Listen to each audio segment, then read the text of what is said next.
Hello class, welcome to the fall semester. I'm Professor Gersbacher, and this is Introduction to the Visual Arts of the World, the remote edition.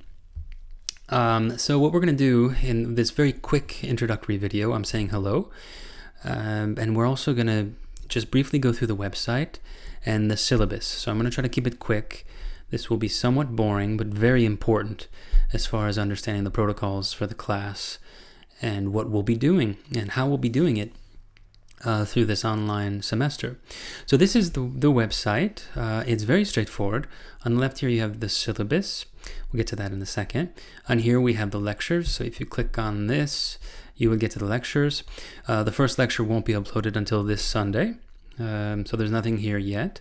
But this is where you'll be watching the lectures during the week. This is the first thing to know for this semester. I'm going to upload lectures on Sunday, and you have all week until the class time on Friday to watch them, and you're going to comment on them, have a discussion on them through the website. More on that when we go over the syllabus, but these are the lectures. Then you have an assignments tab. Right now I have one assignment on there for you that I explained to you. We'll get to that in a second. It's the timeline objects. And then here you have the timeline objects and the presentations themselves. So we're going to get to those two tabs once we go through the syllabus. So let's, without further ado, let's go to the syllabus. So you would have clicked on this video. I'm in the process of making it right now, so it's not there yet. But once you get to the website, it'll be there. And that's how you're hearing me right now. You'll also want to download the syllabus as a PDF. It's right underneath. So all you do is click on the hyperlink, and there it is. You can download the PDF on whatever device you use to archive your files, and you're good to go. So yes, it's Introduction to the Visual Arts of the World. We technically, our class meets on Fridays, but we're going to be largely an asynchronous class, where we're not going to be meeting at the same time, but we will have a little bit of synchronous content too. There will be a couple sessions where we do meet over Zoom in the semester. I'll explain that once we get to the schedule of classes here. Every Friday, I'm going to have an office hour, an open Zoom, basically, that you can just pop in if you have a question or if you want to run something by me on one of the projects you're working on. Feel free to just pop in and say hello, and then we can just have a quick chat. That'll be Fridays from 4 to 5. Every Friday morning, I'll email a link to the class. And if you can't make that office hour, or if you would simply rather do it the old-fashioned way and write me an email, there you are. That's my email address that you would use for this class. And I'm usually pretty prompt about answering questions and so on and so forth, so that's also an option. Our first lecture that I'm going to post on Sunday is going to be about an introduction to art history. So let's skip all this stuff here and the objectives. Read it on your own if you like, but we're going to get into it pretty deeply on that lecture. So to save us time, let's skip that for now, and let's go straight to what you're probably most interested in, which is how you're going to be assessed and what you need to do for this class. So we have a recommended text. I say recommended because you don't have to get the specific edition, but please do get a textbook. So the one I use to make up the syllabus is Stokestad and Cothran, Art, A Brief History, the 5th edition. It looks like this. Nice little cover. There are other editions too. I think there's even a newer edition now. You can use that too. You can even go off and find another Introduction to Art History textbook like Gardner's or something like that that's also global that you could use. The only problem is the pages won't match up for what you're reading for the schedule of classes, but that's okay. Everything that we look at is so famous and so canonical that you'll just be able to kind of look it up and see, oh, here's classical Greece. This is the section that I'm going to read for this week. So it could work. But I suppose the ideal thing is to try to find the 5th edition of Stokestad. This one, which, hopefully you can find it cheap used, or maybe even like a cheap online copy of some kind, a PDF. That can work too. So your requirements, you're going to be graded on attendance and participation. So like I said, every Sunday I'm going to post that coming week's lecture, and you can watch them on your own whenever suits your schedule best. That's one of the great things about these remote classes. And then you're going to post a comment to each video. Each week, there'll usually be two different videos that I give you, about 30, 40 minutes or something like that, sometimes a little longer. I try to not go too long, though, because you're also going to be commenting on those videos. And that'll be your attendance. So if you have put in a comment on the website, then great, there's your attendance. But I'm also going to sort of grade your participation level. So like, how good are your comments? How substantive are they? And are you really engaging with other people's comments and the materials and so on and so forth? The ideal thing here is to have kind of a discussion board through these comment sections during the week. So if you just like throw something in that's just very quick, very brief, and not all that insightful, I guess, you're going to get your attendance, but your participation level grade won't be so hot, right? So try to engage the material and try to engage others. Try to treat this like an online community where we discuss at different times and through different comments. But probably the most important thing here, when you are working in the comment section below the lectures, and again, those lectures are going to be right here. And there should be, once I post something, there should be a place for you if you have once you have your CUNY Academic Commons account and you follow the site, then you'll be able to comment on the site. So that should work pretty well. This is where it'll happen, where this comment section will be. So that's 25% of your grade. And the most important thing is to always remain respectful and try to be substantive. So even when we're critical, even when we're making arguments, always do it in a constructive spirit. So this is clear when someone is being nice and constructive in speech, when someone's giving you feedback in person.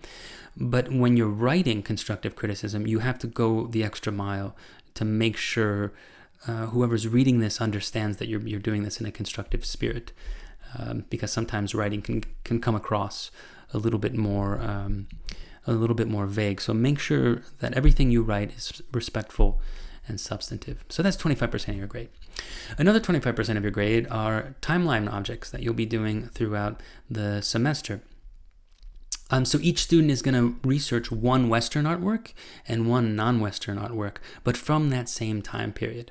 Okay, and I've already assigned each of you your time period, and I can just show it to you right now. Here is the tab for timeline objects and presentations. So there we are. This is today, Hello+Syllabus. September 4th is the introductory video. So no reading yet and no timeline object yet, just kind of feeling your way into the class. Then September 11th, that's our first, you'll have your first readings. You'll see on the course of schedule, I have the page numbers for you. But these will also be the days where students start working on their timeline objects. So we have two students here, Amna and Toisine, who have been given classical Greece. So they will choose a work from classical Greece, and then also another work from around that time period somewhere else in the world.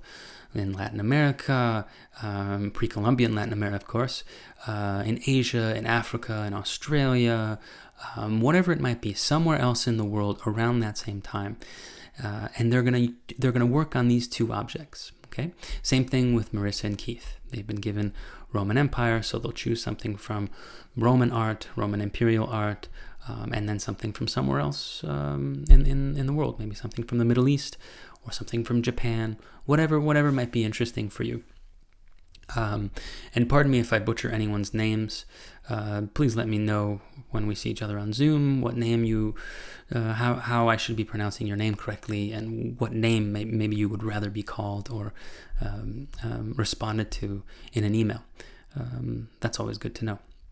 So these timeline objects, I have already, since this is, an assignment that some of you are going to be doing earlier than others, I already have the whole guideline written on the website. So read this very carefully. For the sake of time, I'm not going to go through this whole thing, but I've been patient, and I've taken a good amount of time to really give you proper directions on how to do these timeline objects, where you're going to go to the Met, and you would click on that, and then you get to search the collection, whatever you need to search. So if you have classical Greece, just put in classical Greece and then start browsing and see what object strikes your fancy. So I've kind of given you a couple examples here that you can look at, along with like the links on the Met website. And then the most important thing probably is how you will turn these timeline objects in. It will be in one Word doc, and it will be in this exact order: the date, the full name of the artist, the full title of the work, an object label that you write with your own little bit of research and in your own words, no quoting or paraphrasing from the museum, no plagiarizing, and then some other stuff here. So take a look at this, and of course, if you have any questions, just shoot me off an email. But this should be a very clear guide to how to do your timeline objects. So let's go back to the syllabus here. So when you turn in your timeline object, and they're always going to be due on the day that you've been listed. Okay, so some of you are getting these out of the way earlier, which is nice, but you're not done with them yet, because the third part of another 25% of your grade is a presentation on your timeline objects, where you're gonna present them to the class over a Zoom session, and what you're really gonna want to do is compare them and say what this says about these two different places in the world through these objects that you've chosen. So it's a comparative exercise. And if I go back here now to timeline objects and presentations, you will see everybody has their designated time period. From within, you're free to explore whatever works, and your non-Western work can be anything you want, right? So this is really open-ended in some ways. But then on October 23rd, we have a break from any lectures, from any reading, and everyone in this first part of the semester, over a Zoom session, where we will meet on our designated time, from, 2 p.m. to 4:50 or whatever it is, we will meet and everyone will present this comparative presentation of their objects in like a nice little PowerPoint. Not too many images, not too much text, because they can only be like 5 to 7 minutes. I'll say a little more about these presentations when the time comes, but you'll be presenting these objects to the class and saying, the most interesting things that you think are encapsulated by these two objects and what they say about each other when they're in dialogue with each other. Okay, so that's the first Zoom session where we're actually going to see each other face to face, which is really nice. I'd like to do a mix of that, asynchronous and synchronous.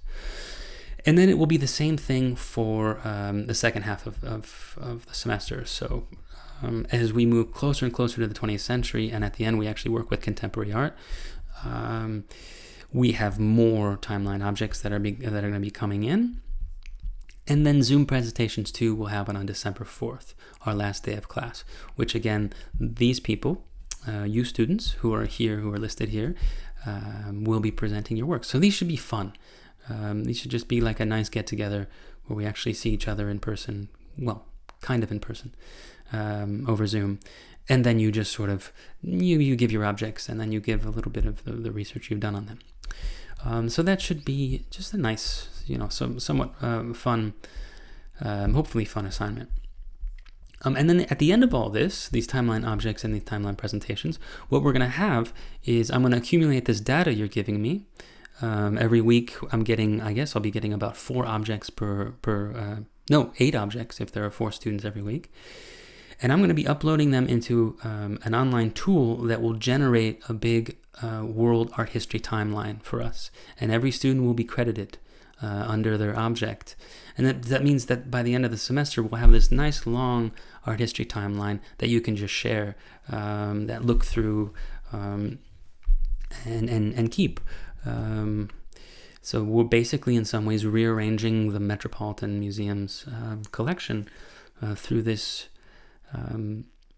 group activity in this class. So it should be fun, and a way to, one of the downsides of being remote is this lack of kind of a communal aspect to having a class. So this is nice, us working together on something. At least that's the idea. Then the last 25% of your grade is a virtual exhibition that you're going to be curating. And I'll tell you a lot more about this as the semester rolls on. But this is one of the reasons why you want to have a CUNY Academic Commons account, because there you're going to get a free professional grade WordPress capability, and you're going to be making a virtual exhibition as a website, and even like recording a short little video as like a curatorial introduction. You're going to write a curatorial essay explaining the theme of your show, and doing some other things like wall labels, and then of course designing like a beautiful virtual exhibition on this website, right? So more on that later on in the semester. I always put academic integrity on my on my syllabi because, well, everybody should be honest. Everybody should remain kind and generous with each other. But one of the biggest things also is just never ever plagiarizing. It's much better to turn in something late than to plagiarize, because rather than just getting a few points off for lateness, a plagiarism means a 0, and it's always easy to spot. So never ever plagiarize. Just work through your own work, and you'll be great. You'll be gold. If you need any accommodations for the class, you just email the Accessibility Center, and they will help. A note that on the lectures that I upload will be embedded from a YouTube channel, or YouTube videos that I make. These will be closed captioned, so if you ever need to see what I'm saying, you can just hit the closed caption button. I had a student tell me that last semester, which was most helpful. So, okay, the last thing we want to talk about then is the schedule and reading. So I'm presenting you throughout this semester the history of Western art history. But we don't want to just do that. We want to have a global world conception of art, and so this is why your timeline objects are going to play such a major role in this class.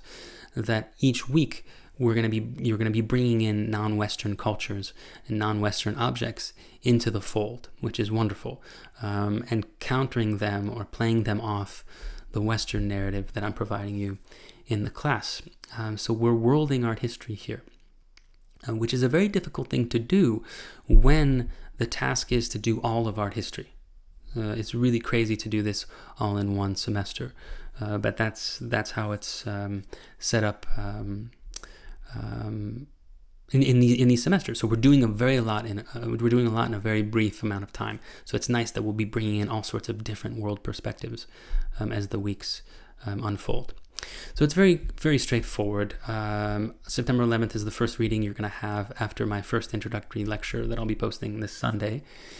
And again, every Sunday, I'm going to upload that week's lecture. So you have Sunday through Friday to watch them, to take some notes, to do the readings, and then to comment on the website to get your attendance and to participate with everybody.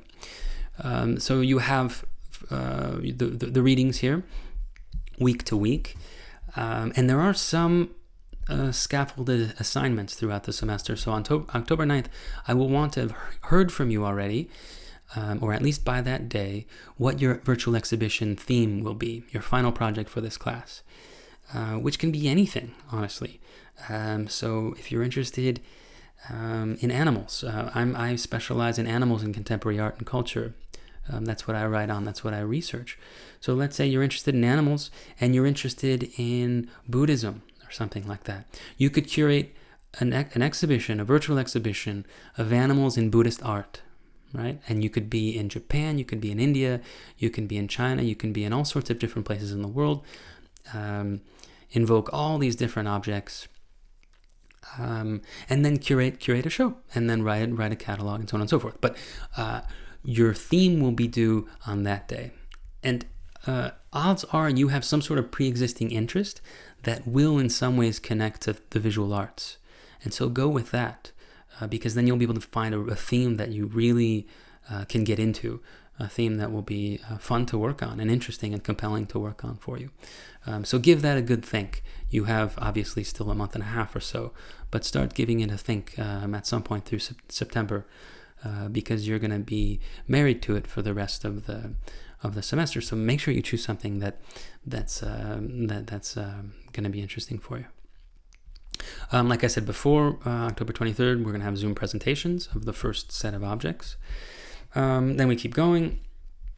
November 20th, this is when your catalog essay will be due. This is like the major piece of writing you're doing for this class, so I want to get it before you turn in your virtual exhibition at the end so that I can give you feedback and help you make it better, or give you helpful suggestions and so on and so forth, right? So this is a catalog that's explaining your show, explaining the theme and talking about some of the objects in your show, in your exhibition. And it should be an interesting thing for you to write. Again, if you're into the theme you've chosen, if it's exciting for you. September 4th, our last day of classes, is when we have that second Zoom presentation where we all get together and you all, the second half of the class presents their objects. Then December 11th, your virtual exhibition will be due, where you send me a link to your website that you've made, and it's beautiful, and it's very clear, and it's interesting. December 11th might be a bit negotiable. It seems a little early. I think I will be able to give you extra time, should you need it. Because I think the final week goes for at least until like the 18th or something like that. So that'll be a bit negotiable. If you end up needing a few more days, will you just let me know, and then and I'll be happy to give you a little more time, because the important thing is having a nice final virtual exhibition. So I hope this is clear, and that's it for this video. I want to keep it short. And that's all I really have to say for the website and the syllabus. If you have any questions, just, again, send me an email. Otherwise, be on the lookout for the first lecture on this Sunday. And then I'm looking forward to hearing everybody commenting and having a discussion. And that's that. So nice to meet everyone over this first asynchronous session. And I'm looking forward to the semester with you all. Take care.